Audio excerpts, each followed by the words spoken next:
Welcome to Running Up the Score. I am Alex Kennedy. This is my show that airs every Tuesday and Friday at 6 p.m. Eastern Time. I'm joined by a variety of guests to talk about all sports. Today I'm joined by a special guest. He is an author. His first book, Life in the G, is out now. It's a fantastic look at life in the NBA G League. He shadowed the Birmingham Squadron for an entire season. It is a must read. My guest is Alex Squadron. Alex, how are you? Good, man. Thank you so much for having me. I really appreciate it. So I think this idea is so cool. I'm a big fan of any kind of book or article that takes people behind the scenes and kind of gives them access that they otherwise wouldn't have been able to have. How did this idea first come together for you? Yeah, I think the inspiration was really, I was working for Slam Magazine, so I was covering basketball. I've been a fan of basketball my whole life. And I've always just been kind of surprised at how little attention is paid to the G League, especially like now when it's such a huge, part of an NBA team's kind of operation. They're just constantly sending guys down, calling guys up. And there's all these books about, minor league baseball and, that kind of experience is sort of romanticized in a way, following guys kind of chasing their dreams. And, obviously these guys are making, less than 40,000 compared to the, $1 million contracts that NBA players sign. So I was just surprised at how little coverage it got. And, kind of saw an opportunity to, be the first one to shed a light on it. And yeah, I mean, we were speaking briefly before about just like the level of access and stuff like that. And I knew, having worked a little bit with the G League before, that the access I could get would probably be a lot better than, the access you get to NBA locker rooms. So that was another piece as well. And then, I think just as a writer, I've always been drawn to like the stories of the underdogs as opposed to, the guys who, are kind of in the limelight, the superstars. Like these are the guys who are really grinding to, pursue their dreams. And I think that there's something really compelling in that. And, at the end of the day, really inspirational. So I think those were the two kind of driving forces. Yeah, I think a project like this you have to have that access, otherwise you wouldn't be able to really do it, or at least go as in depth as you really want to. So, what was the process of kind of finding a team that would allow you to follow them? Was it always the Squadron? I mean, it worked out perfectly that it's your last name too. That's kind of perfect. But But was it always yeah. the Squadron, or were you talking to multiple different teams and having to find one that would give you access? Like, what went into that part of it? Yeah. So I mean, I guess just to start, like I kind of felt like in order to, properly kind of capture the G League experience and life in the G, I had to really be embedded with the team. I mean, for me to just kind of interview players and coaches from afar, I just felt like I wouldn't get, the true kind of experience. So once I decided that, all right, I need to be embedded with the team, I need them to kind of be on board with me, shadowing them for the entire season. I just, made a list of all the teams. And when one of the teams is literally your last name, it's kind of the one that just stands out. So I kind of just was, I mean, it also happened to be their first season in Right. Birmingham. So that was like another angle, but I'd be lying if I said it wasn't, the name thing that really drew me to it initially. Um, and so I reached out to them and I had certainly a list of, backup options. There were teams that also appealed to me for other reasons. I considered Sioux Falls, the Skyforce. They've been around forever and really like a staple of that community. So I had a kind of list of teams and I reached out to Birmingham not that long before the season. It kind of came together a little, uh, you know, impulsively, I would say. And I just lucked out. I mean, they were so on board. I think it's, it speaks to how little attention is paid to it that they were, um, just excited about the idea and eager to give me kind of the access that I needed to write the book. So a huge shout out to them. And yeah, it really worked out. Just, everything coming together in a couple weeks there. So we mentioned before, I mean, I've done some of these behind the scenes type pieces, but usually I was spending like a week with someone. I would spend a week with assistant coaches and kind of get a feel for their life. Or one time I went to Indiana and spent like a week behind the scenes with the Pacers and saw their facilities and met with, the whole front office and the players and coaches and all that. But a whole season is a different look. I mean, that's really intensive. And I'm curious, what are some of the biggest things that you learned or your biggest takeaways from being around for a full season? Because when I'm there for a week, I always came away like, oh my God, this is crazy. There's so many things that fans don't think about in just a Right. week's time, but in the season's time, I mean, there had to be so many things that you learned. Yeah, I mean, the list is crazy. I should say first that and I was texting with you yesterday. Like, I read so many of your stories when I was reporting for the book, and all that behind the scenes stuff was I super appreciate that. helpful for me. And yeah, I'm just a huge fan of your work. So I Thank you. appreciate you because that stuff really helped me. But yeah, I mean, in terms of the stuff I learned, I mean, you kind of, and I'm sure you've had this experience too. You kind of realize when you're around them for even a week or a couple of days that people really don't know anything. If you're standing in a locker room for a film session, and you follow basketball or you're right about basketball, it still will seem like a different language to you. I mean, it Yeah. truly is like the level of detail. Um, I just think it's all kind of underappreciated how much goes into it. I guess to pinpoint one thing that really surprised me, I think just like the guys that end up getting called up, I think there's a big misconception that, especially among fans, that like, the players who put up big numbers in the G League or kind of the stars of the G League. So the guys who, um, are running the offense, running X amount of pick and rolls, averaging 25 plus points per game, are the guys that are kind of the no brainers for NBA teams to call up. And it's actually like, in many ways, like those are not the guys that get called up because, NBA teams aren't looking for ball dominant, isolation players because they have guys who do that already. So they're looking for guys who do the little things like, knock down all their threes. Jose Alvarado is a great example, picks up 94 feet, always Yep. bringing energy and hustling. You just look at the guys who have made it from the G League. It's the Alex Carusos, the Gary Paytons, the, Danny Greens, like the guys who do the little things, who, are great teammates, always bring energy, and in many cases just don't make mistakes because I think that the margin is so thin and there's so many players competing for such a small amount of spots that if you make mistakes too, like that's enough to kind of cross you off a list. Just and that messaging is pretty like clear from day one of training camp in the G League. It's like you want to get called up, play defense, you know all of the plays, be a positive presence in the locker room. And yeah, like if you go to the NBA, you're kind of never going to be the man again. That those days are kind of over. Your path is through a very, very specific role. And the guys who are willing to buy into those roles are the ones who make it.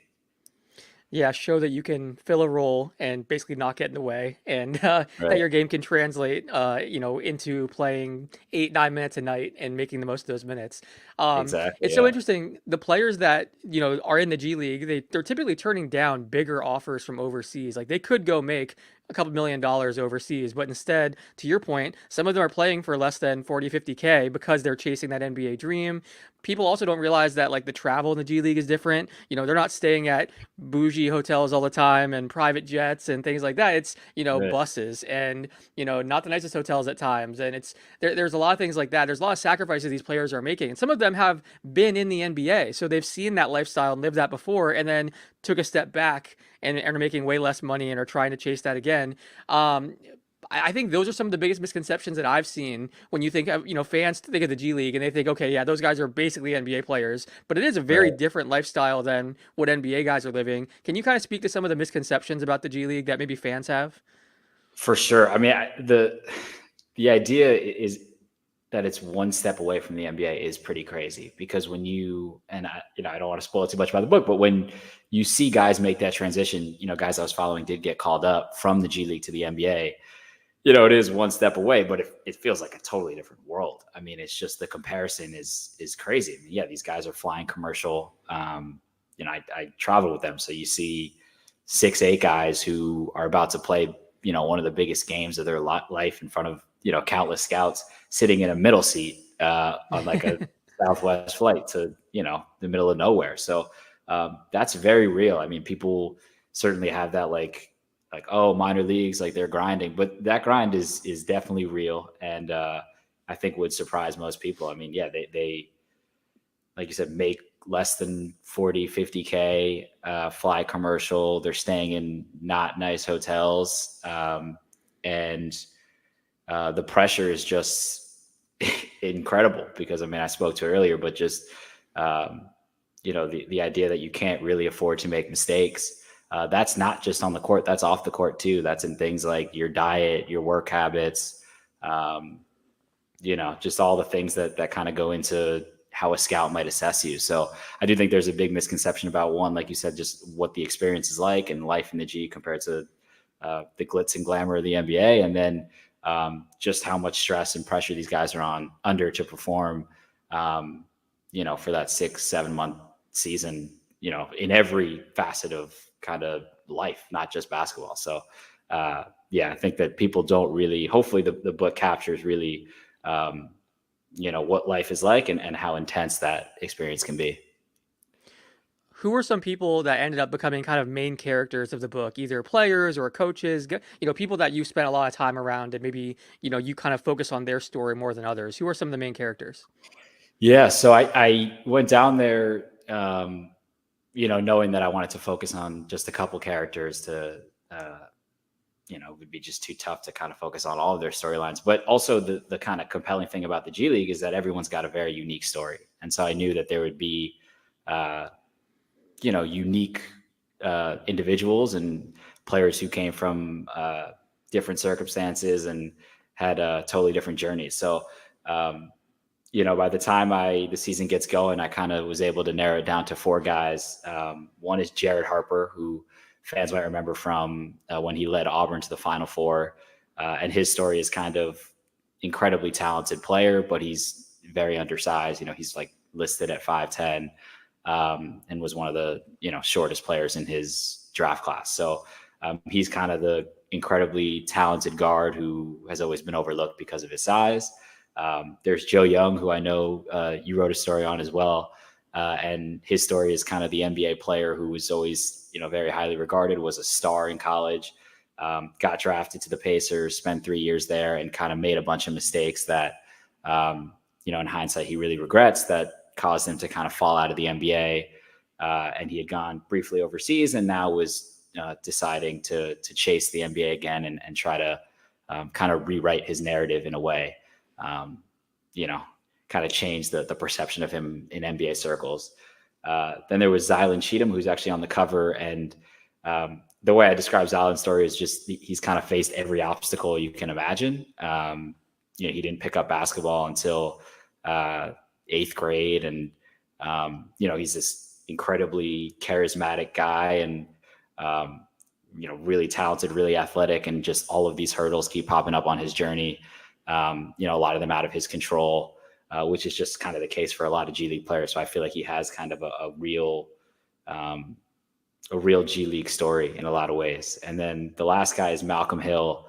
And he was just this, he was a star at Illinois when he was in college, but became this kind of obscure prospect, didn't get drafted, went overseas for several years, and kind of fell off the radar. I mean, before he went to the G League, he was in Israel, not even playing in Israel. So the idea that he could, go to the G League and make the NBA seemed kind of preposterous to a lot of people. But he puts together this kind of thorough plan of how he's going to get there through the G League.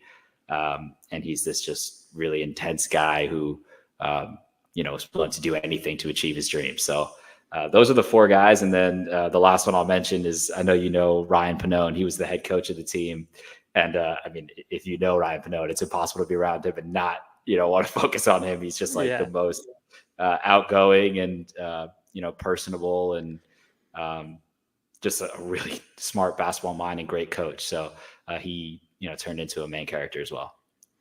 Yeah, Ryan's awesome. I've known him since I was like 17, 18 years old. One of my first jobs in journalism, he was like really good friends with my former boss, Steve Kyler. And so I got to know him and he was one of like the first coaches that I really met. So I've seen his career kind of from the start to where it is now, and it's been awesome.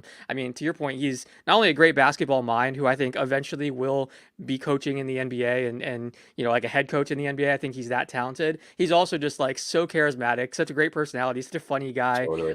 So that's one of the reasons I was excited too whenever I saw this book that you were, focusing on the Squadron, because it's cool to actually know one of the main characters involved and be able to kind of hear his story or see his story played out on the pages. So he's awesome. I'm excited that you were able to work him into the story too.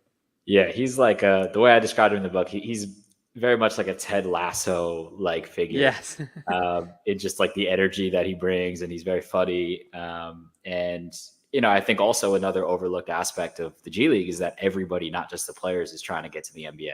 The coaches, Yeah, obviously, but it goes way further than that. I mean, the equipment refs even. managers, the Yeah, ref, announcers. I talk to announcers like they're like, yeah, this is my next step to the NBA. So it is kind of this like one big family, and everyone says the G League is the place that nobody wants to be because everybody has that goal of getting to the NBA. It's not like anyone's in the G League and content to just be there.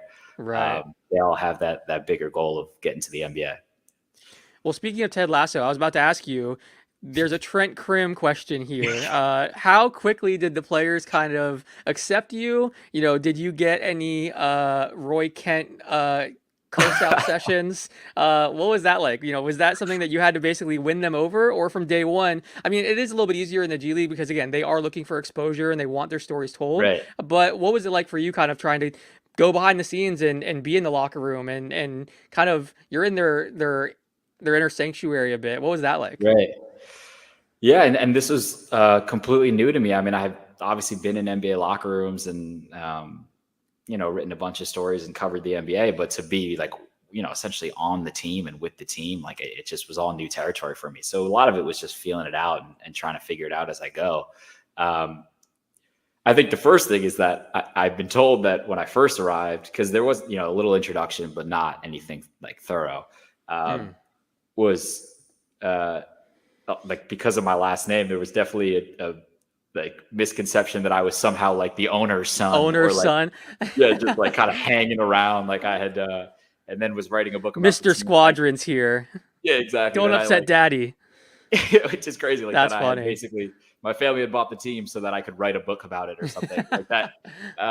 So once they realized that was not the case, and I kind of had this approach of like, I knew I had this full season to get to know them, and I wasn't gonna just like come out the gate asking hard questions and Yeah. um, getting to kind of the heart of what I wanted to get to because I had 6 months to do that. So I spent the first like month or two just getting to know these guys, like talking to them after practice, letting them know as well that like in kind of a different way, I was chasing my own dream of writing a book and was willing to kind of go through the grind with them and was there at practice every day, was at film every day. And so I think that helped them to open up a little bit and at least kind of, uh, I think my passion, they could kind of relate to that in their own way to what they were chasing. So, and then I think I also just got lucky because the guys I was with were so great. And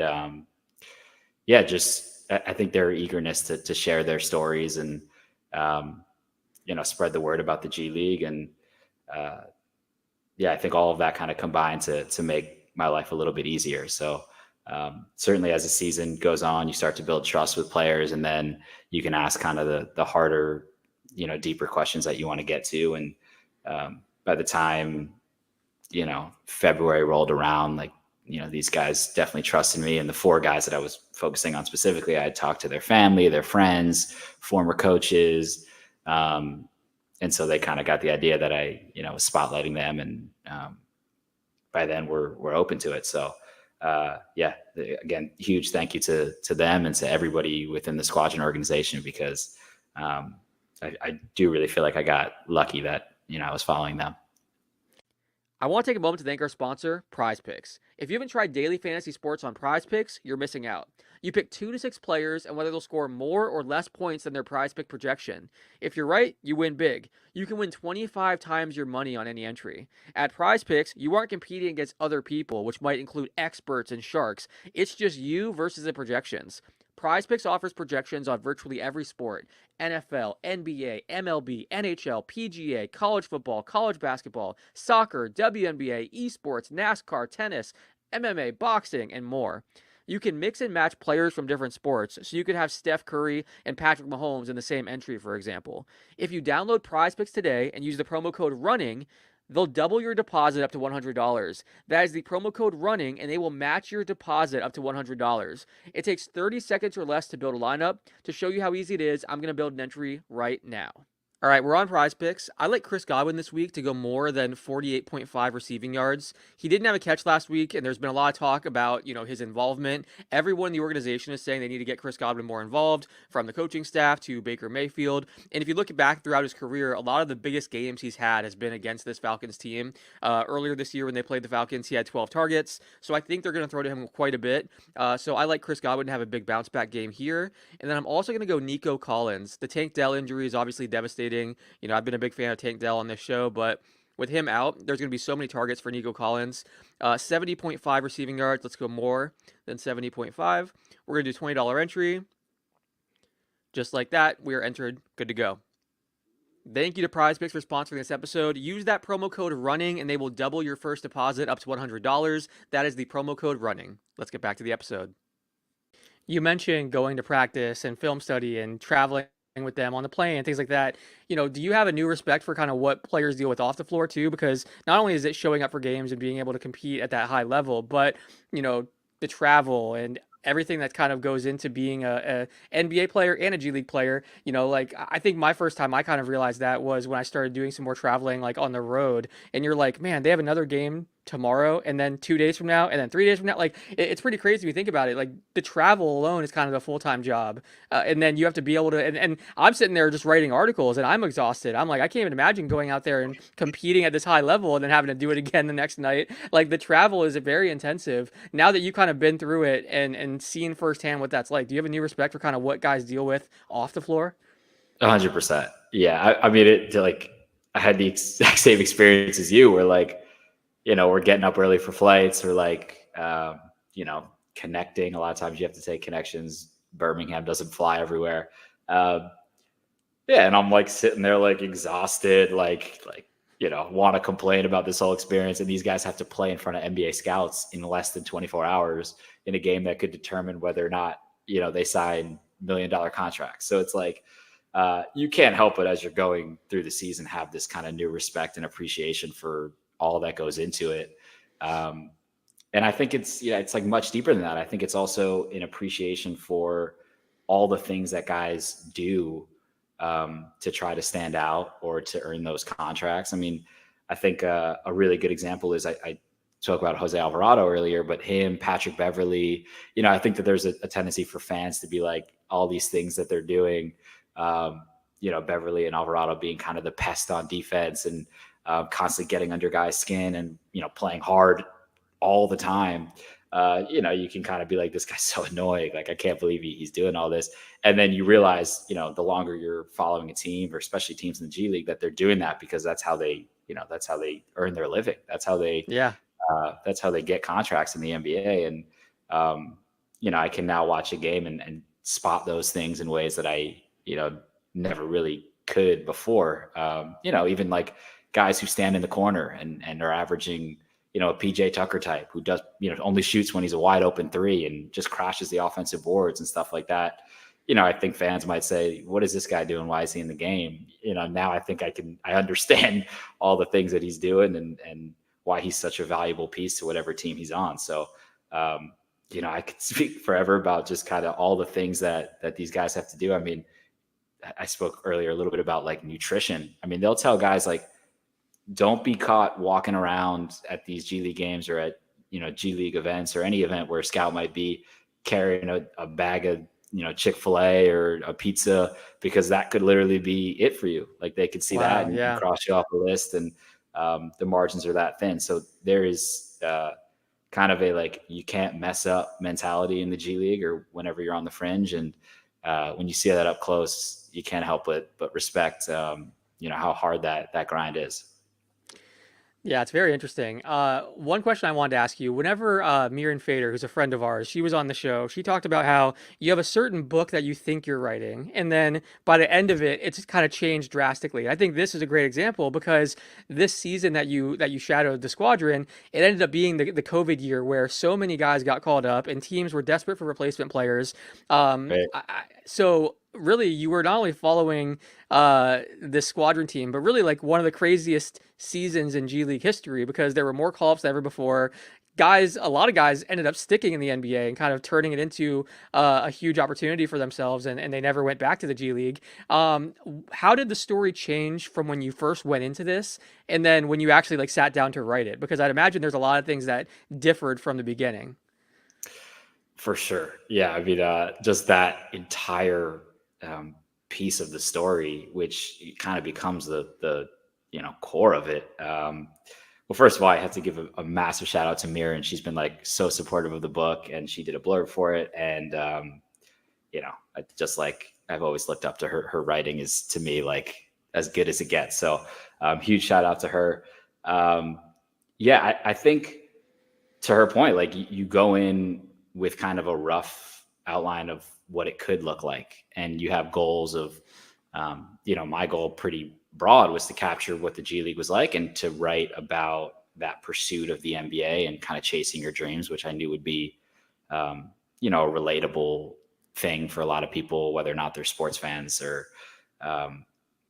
just kind of chasing their own dreams. But I had no idea, of course, that like in the middle of the season, Omicron would hit, and then it would become this kind of record-breaking year for the G League, and that whole period becomes, I'm running all over the place because I'm following the team, but I obviously am being very cautious. I don't want Right. to potentially put anybody's like career at risk because I got COVID or something. So it changes one, just like what the access is like, what how I'm navigating and trying to make sure I'm still capturing everything. It changes just like what is going on throughout the season. I mean, it becomes kind of guys going back and forth like crazy because in December, if you can think back to that time, like NBA teams were completely decimated. I mean, there were some Yeah. that they basically were rolling out like G League lineups some nights. Right. Like half their So team was G League players. It was crazy. I covered a game where, at one point I'm at the game. It was Hawks Magic, and at one point there's 5 players on the court that are all on 10-day contracts that are called up, and I'm thinking like, this is literally I watched these guys in the G League, and now they're all in the NBA, Yeah. playing in front of 15,000 people instead of 1,000. 2 weeks later. Yeah. So And it's the the dream for those whole guys, but it's the weirdest circumstances to achieve that dream. exactly, and it's it's a really it's an unfortunate thing for everybody, but also for me for the book. Like it added this entire new layer of drama, and kind of there was no guarantee that anybody I followed was going to get called up, because that's kind of what happens in a typical G League season. But this sort of changes everything. So I think that just to go back to Mirren's point, like you can never, whether or not it was going to be Omicron or something else was going to happen, like you can never fully prepare for it, and you just have to be willing to adapt kind of on the fly, and let the story really take you, as opposed to going in just trying to write exactly the book that you set out to write. Because if you do that, you're not really sticking to what actually happened, because it's never going to be the blueprint or the proposal that you initially made. For sure.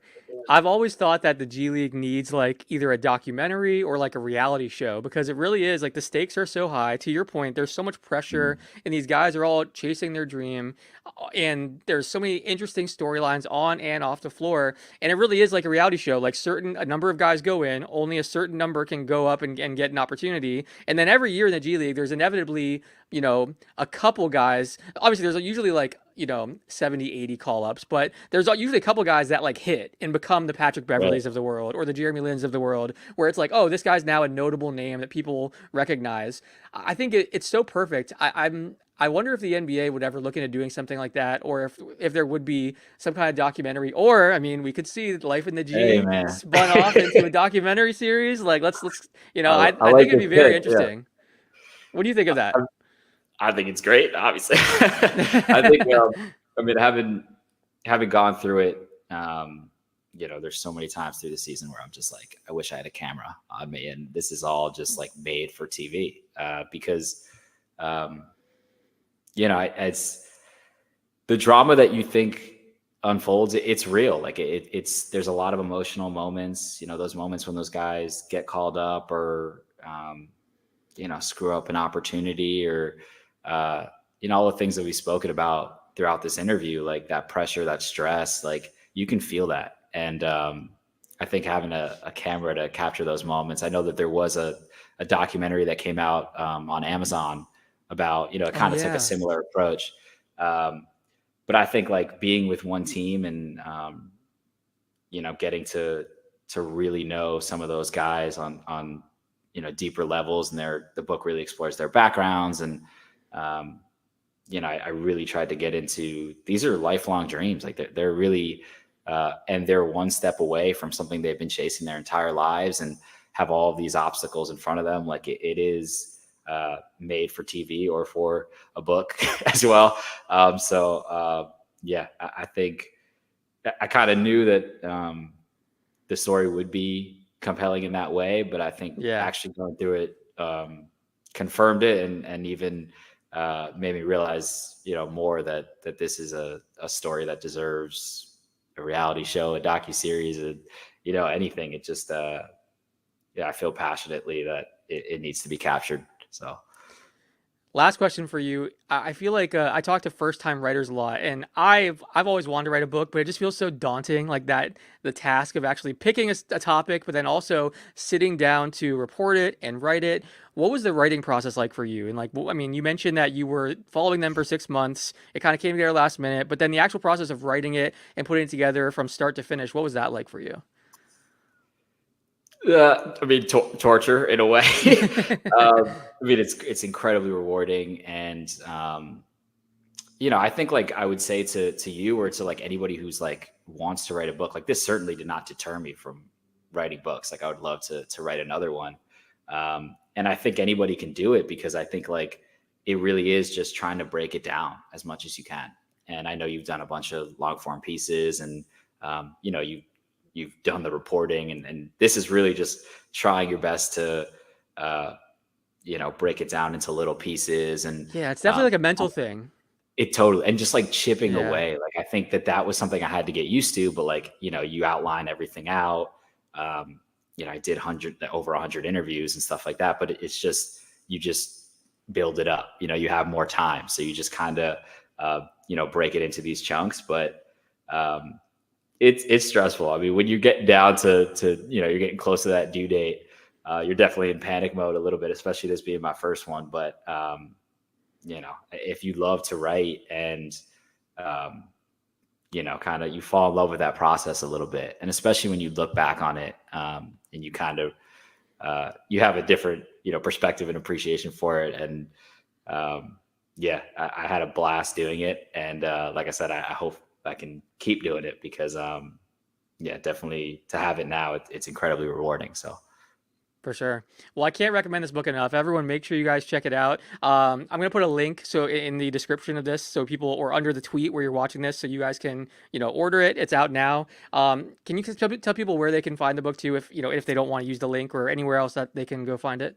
for sure. I mean, the book is available pretty much everywhere books are sold: Amazon, Barnes and Noble, University of Nebraska Press, and my publisher on their website. Yeah, and I just want to say thank you so much, man. This is like to talk about the book is such a joy, and talk about the G League. And like I said, I'm such a huge fan of your work, so this is so cool for me. So thank you. Yeah, thank you, man. That means a lot. And I think it's important to support books like this too, because when books like this do well, you get more of these behind the scenes stories, and I think it's what a lot of fans want these days. Like they want to see behind the scenes. They want this kind of access. So when these Yeah. books, are doing well, more of them come out, and you get to go behind closed doors more often. So I'm always a huge supporter of books like this. I think you did a fantastic job with this book, and I'm excited to read your next one. Do you have an idea? No, if you're not committed to it yet, I don't want you to put it out there, but do you have like an idea for a second book? I have some stuff that I'm like kicking around, for sure, and trying to stay in the basketball world, but not quite polished enough to put out there yet. But hopefully Understood. soon. Hopefully soon. Well, congratulations, man. Again, I know Thank you you. mentioned how rewarding it is. That has to be so cool. The moment you picked that book up, what was that like the first time, actually holding it in your hands? Man, I can't even describe it. Like when you first get it, like just like almost fainted. It was my dream. So it definitely lived up to the hype when I finally saw it. That's awesome. Well, everyone, make sure you guys support Alex. Go ahead and order the book now. Did a fantastic job with it. And if you guys want to hear more episodes of this show, you can watch us on Twitter, YouTube. We air new episodes every Tuesday and Friday at 6 p.m. Eastern Time. And until next